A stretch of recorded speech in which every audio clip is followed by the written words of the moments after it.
Example 5 here, analyze and sketch the graph of f of x is equal to the natural log of 4 minus x squared. Well, we're going to start where we start, and that is the domain.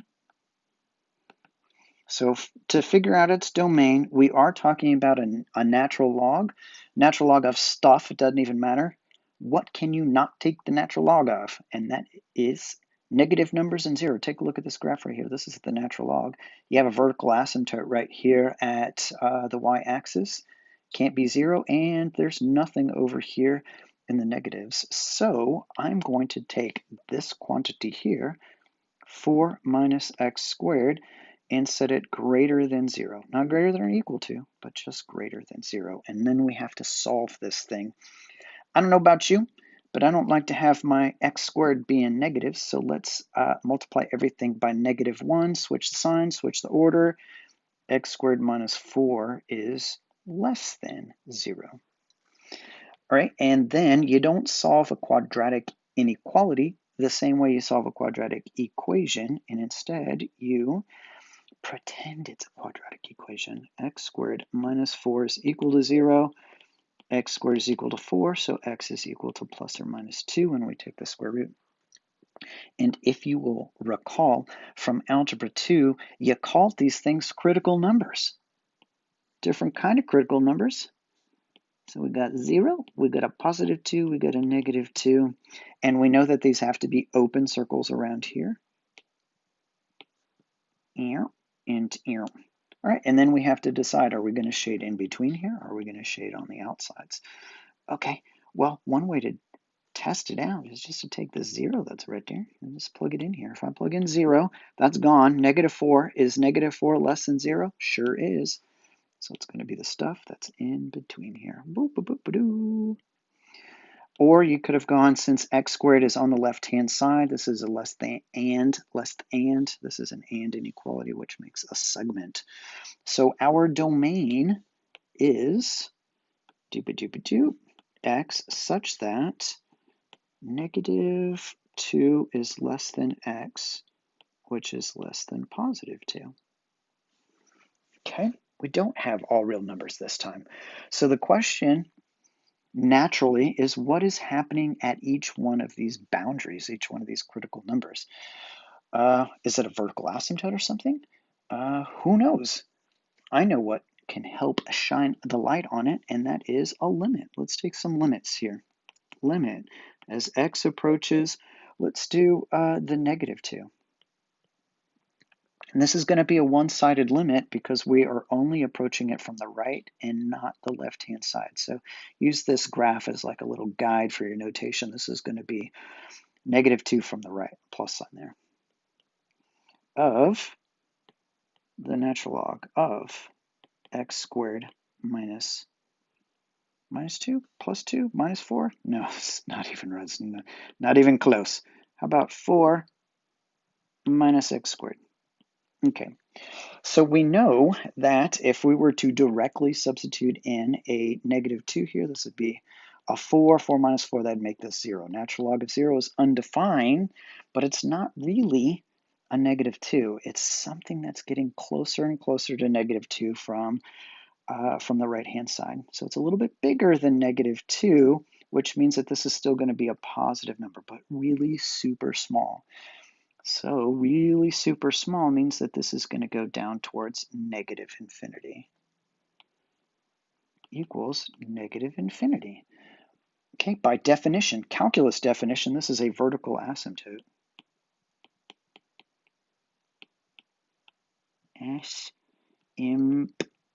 Wait, did I forget a y? I think I did.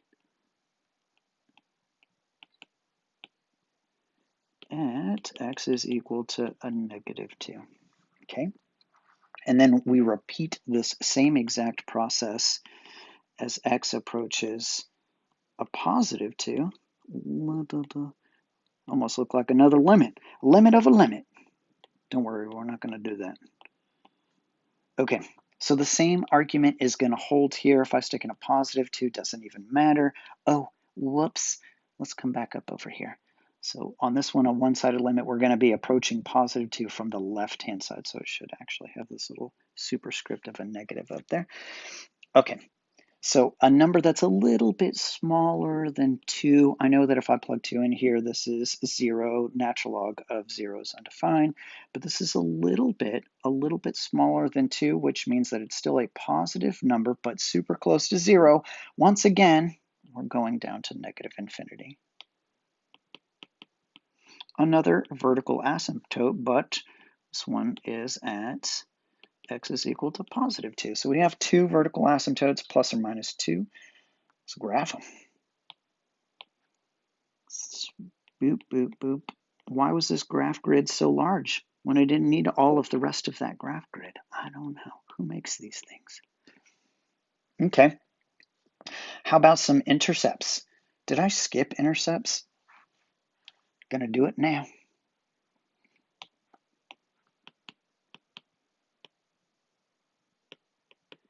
Okay, so for my intercepts, let's first make x is equal to 0. F of 0 is equal to, let's see, the natural log of 4 minus 0 squared, so it's just natural log of 4. Natural log of 4 is approximately, I don't even know.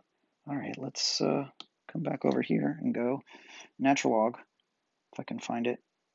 It's under functions, yeah, I think. Natural log of, oh, look at all the stuff that's still in here from the last time I used it. Natural log of 4, 1.386-ish.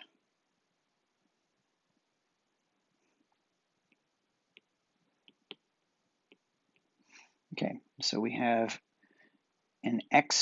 a y-intercept of 0, 1.386. This is y-intercept.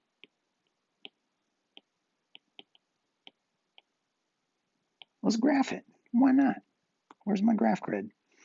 So 1.3, not quite to 1.5. Let's really zoom in here. Break it up into tenths. Let's see. How about right there? That's pretty good. Okay. How about x-intercepts? We didn't do those, so this is where y is equal to 0, of course. We've got 0 is equal to the natural log of 4 minus x squared. How do I solve that? Well, I need to exponentiate. E to the 0 is 1. E to the natural log of stuff is just stuff. That's 4 minus x. That's not the way that was supposed to be. X squared. Like that. All right, I'm going to add the x squared over. I'm going to subtract the 3. I'm going to add the x squared over, subtract the 1, and make it a 3. So x squared is equal to 3, and x is equal to plus or minus the square root of 3, which is like 1.7-ish. So these are our x-intercepts.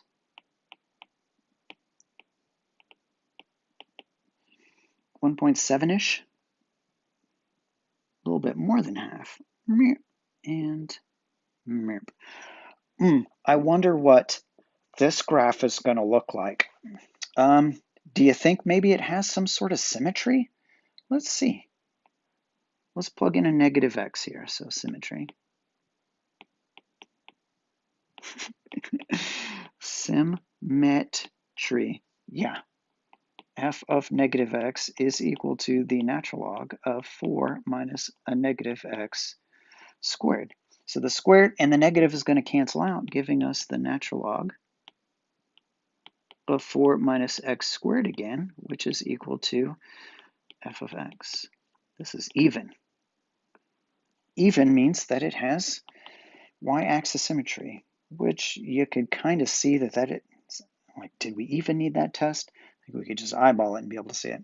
All right, what is still yet to come is a little bit of calculus. Find its increasing, decreasing intervals, points of inflection, and relative extrema.